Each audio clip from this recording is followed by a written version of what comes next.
Now, I've been very busy trying to look for statements that Cleophas Malala has issued in the past that have ended up being not true. And I'm still looking, I'm still searching. Bado sijapata. I'm still yet to find. Because Bwana Malala released a bombshell recently that has left Kenyans reeling. Bwana Malala told us that during the 2022 presidential elections, a man called Junet Mohamed, who was always very close to Baba, visited Ruto at night.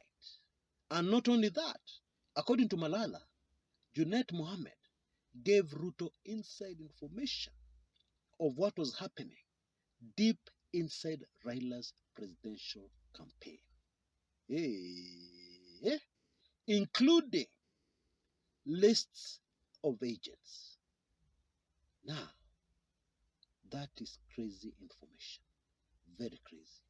And I'm sure the question on the minds of many Kenyans is it true? Is it possible that Junet Mohamed betrayed Baba, who did so much for him? Who made Junet Mohamed the politician possible? Oh yes. Is it possible that Junet Mohamed betrayed Baba? Well, we know in politics, betrayal is normal. Oh yes, it is normal. Very sad, very hurting, but it is the truth. Betrayal is very, very common. Okay? And so, you need to sit down to take in my show today, titled, Revealed the Shocking Moment Junet Mohamed Turned Against Baba. Yeah. But before we get into it, have you ever wished, really wished, I wish Chris could cover this topic. I wish Chris could tell us something about this character, that topic, etc., etc. Well, now your wish can very quickly become my command or order. And here's how. Simply drop me an email using the email address you can see on your screens right now. You missed this at gmail.com with the idea, the topic you want me to cover. For example, you can say, Chris, there is this man from the Rift Valley who has a petition against him, accusing him of financing the Gen Z protests. And this man is bang from the middle of the Rift Valley. What does this mean politically? Just an example. But by the way, that is a true story. It's a fact. There is such a case. Now, I'm sure you realize that we'll have to stop what we're doing, kukushughulikia, to answer your question. And therefore, a small token of only Kenya shillings 500 to support this channel may not cover the cost, but will help. I am certain you want, in the tradition of this channel, something that is very deeply researched. Okay? You can use the number you see on your screens right now, our usual M-Pesa number, to send Kenya shillings 500 with your request. Or PayPal, you missed this at gmail.com, only $4. And then leave the rest to me. Because you can even call that a commitment fee. What it means, I will definitely do a video on the topic you have in mind. Even if it gets only a handful of views, I will be committed to doing that video. I hope this makes things on this channel even more interesting in this very political year where a lot is happening too fast. Right, let's get on with the very red hot, moto kuliko pasi kumi ya makaa show that I've prepared for you today. And I believe a good place to start, how Junet Mohamed ended up in parliament for the very first time. That is a story and a half, which I know many of us are not familiar with, which we must start with today. Now, I believe it is in the public domain. Many people are aware of the fact that there was a lot of controversy over Junet Mohamed's entry into parliament for the very first time. There were rumors and counter-rumors and stories about how a nomination certificate from ODM was forged and presented to the IEBC, and the IEBC accepted it and refused to listen to anybody else after that. Even when the matter went to court, the IEBC ignored. And Junet Mohamed ended up as the nominee from ODM for the Suna East seat. And of course, he swept through. With his ODM ticket, that was enough to sweep him right through to parliament, leaving a man called John Pesa very frustrated and complaining. Okay, the inside story is super fascinating. Now, who actually won that ODM nomination in 2013? Well, there are people who say that it was John Pesa who won. However, I'm inclined to believe that actually it was Junet Mohamed who won. Okay? But there was a problem. I believe mostly because he was not a native of Migori. He is of Somali origin. ODM bigwigs could not stomach Junet Mohamed being the Suna East legislator. And so what did they do? They intervened to give the nomination certificate to Bwana John Pesa, okay, rather than Junet Mohamed. But Junet Mohamed was very, very determined. And already he had drawn the attention of Baba some time back. Raila Amolo Odinga knew him and encouraged him. And Junet Mohamed did not have many contacts within the ODM bigwigs at the time. Yeah, but he asked around and he was informed that the next day Raila Odinga was due to go to the northeastern part of the country to campaign, and that on his way there he was going to stop at a certain hotel. Junet Mohamed rushed to that hotel and waited for Baba and timed him. But then as he tried to get to Baba, he was blocked. He was told, "Who are you? Baba doesn't want to talk to you." But luckily, he attracted the attention of Baba.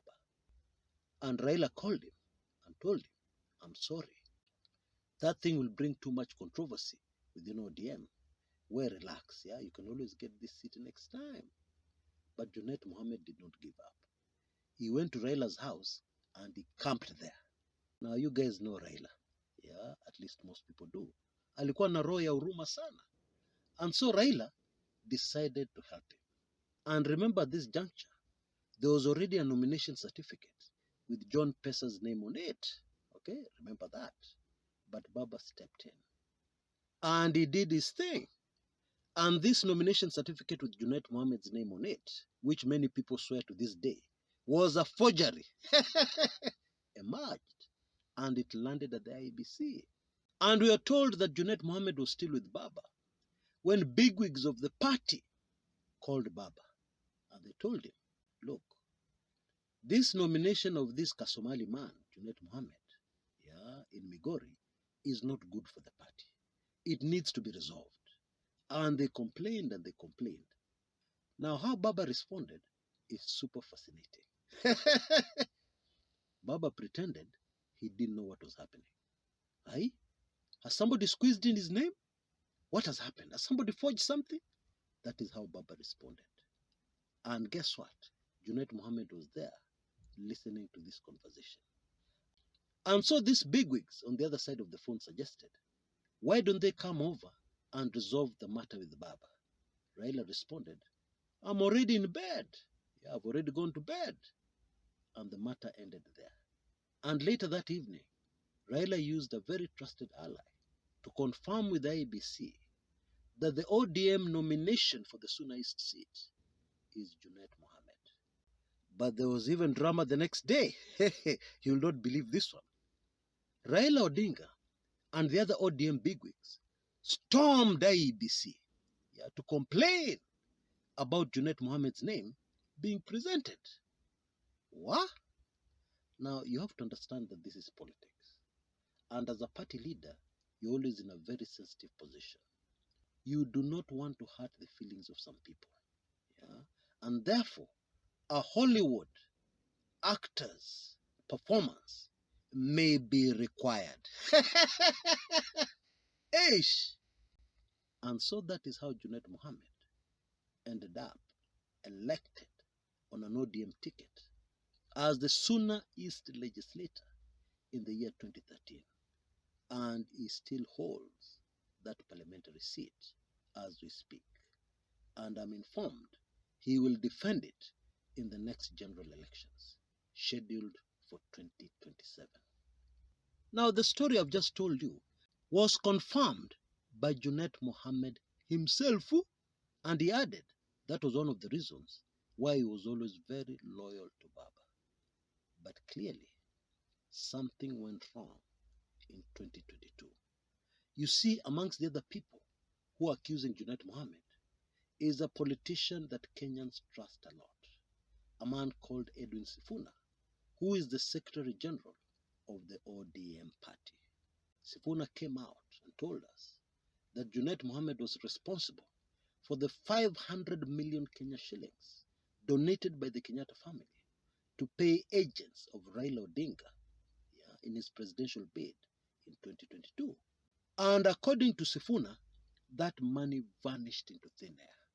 Okay? Now, Junet Mohamed was hosted last night by JK Live show on Citizen TV. And he told Kenyans that actually that money was never released. Yeah? The person who was supposed to release it from the Uhuru Kenyatta family end did not release that money to date. But then Akina Sifuna are telling us a different story. So one of the parties must be lying. Who is lying? Because very obviously, they can't all be telling the truth. One of them is lying. So take your pick. However, I have to say at this juncture, that during this JK Live show, there are a few things Junet Mohamed said which were not true. Okay, and that really piqued my interest.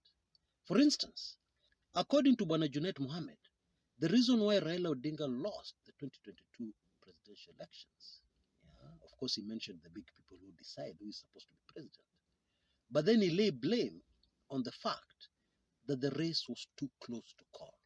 Okay, he said it was a tight race, and according to Bwana Mohamed, it was made a tight race because of Morema, the mountain, okay, and because it was a tight race, there was room for pap for people to play around with Raila's vote and give the win to the loser, to somebody else. Well, you and I know that is not the truth, because Baba in 2022 won the presidential race by a landslide, number one. Number two, and this information is in the public domain, complete with video evidence, Murema did not turn up to vote in 2022. And therefore, there is no way they would have caused a tight race. There is no way, because they did not turn up to vote. Pure and simple. Therefore, that information is not true. And coming from Junet Mohamed, who has said something very different in the past about how big a margin Raila won, there has to be something wrong here. Why has the story changed? And of course, we know that Junet Mohamed, who some Kenyans are now calling Junet Iscariot, we know that he's bang in the middle of the broad-based government, broad-based thinking, broad-based arrangement. He's amongst the people in ODM who want to ensure that ODM is with Ruto as the country goes into the 2027 presidential elections. Is that the reason why he has changed his story and started giving us other stories, which we know are not the truth? Could that be the reason? But let us tie up everything together while remaining on point, because what we're discussing here is the shocking moment Junet Mohamed turned against Baba. What moment could that have been? Okay, let's backtrack a little. We know that something happened in the run-up to the 2022 presidential elections that placed the Somali community firmly behind a Ruto presidency. That is common knowledge. Now, we all need to understand something. The Somali community are very close-knit, and when they make a decision as a community, they must all behave the same. It does not matter what side of the political divide they belong. I'm sure you're following me. And therefore it is easy to imagine that even people on Raila's side would have been forced by circumstances to assist the cause of the community. I am sure you're following. And therefore, we can now see the possible moment when Junet Mohamed turned against Baba. Because Malala has told us Junet Mohamed used to visit Ruto late at night and used to visit to give information. Well, we know for a fact that there would hardly be any other reason for somebody to visit the opposing side at night other than betrayal. Okay? And we know betrayal is normal in politics. And we know this is not personal. It is politics. It is not personal. That is just how it is. Painful as it is, as crazy as it sounds, that is the way politics works. Take it or leave it. Anyway, and I hope I'm not sounding boring saying this yet again, we are in the season of exposure. And therefore, I'm pretty sure sooner rather than later, the truth shall come out. The truth shall sneak out. Yeah, from that place where it has been locked by many padlocks. It will somehow sneak out and come out into the open. Why? Because we are in the season of exposure. And that truth will tell us for sure whether Junet Mohamed is telling us the truth, that he never betrayed Baba, or whether it is actually true there was a shocking moment when Junet Mohamed turned against Baba.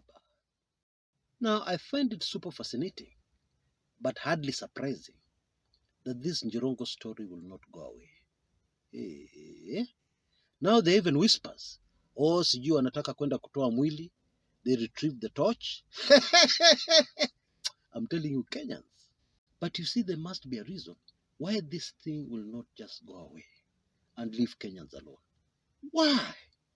Maybe taking a look at my latest ebook with crazy inside information, accompanied by a video, a very revealing video, complete with faces you will not believe. Maybe taking in this sensitive information will help a great deal in answering that mystery. Why can't this thing just rest and go away? Okay, you can see details on your screens right now. For only Kenya shillings 19.99, you'll not only get this very detailed ebook, very detailed, tells you exactly what happened, including timelines, but you will also get that highly sensitive special report video, which is actually video footage of the scene, moments after that head-on collision with the climax bus. I'm telling you, that video is so revealing. The body language, this person standing, watching, doing nothing else. You need to take in this information. You can see details on your screens right now. We are the tail end of this amazing offer. So please rush and take full advantage of it. Until next time, this is Chris Karaoke Kumekucha.